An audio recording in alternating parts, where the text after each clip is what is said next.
Good morning, Doc. Final trial po ng aming biogas digester. This time with the use of 2 burner gas stove. So sabay po this time. Sabay po namin ginamit. So the first one is boiling water. So makikita nyo po na unti-unti nang kumukulo yung tubig. And then the other one is sinubukan namin magsaing. So ito po, makikita nyo po kumukulo na yung kanin. Papaluto na siya. Okay.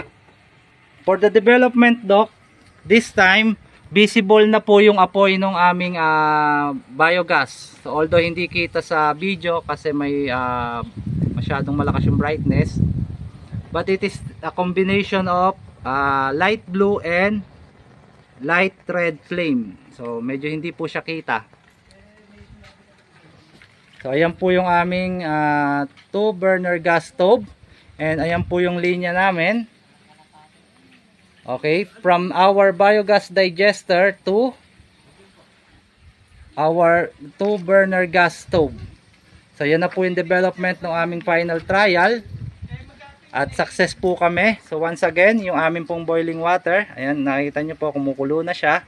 And then the last one is yung aming kanin na papaluto na. So Doc, ayan po yung aming successful biogas digester with a 2 burner gas stove.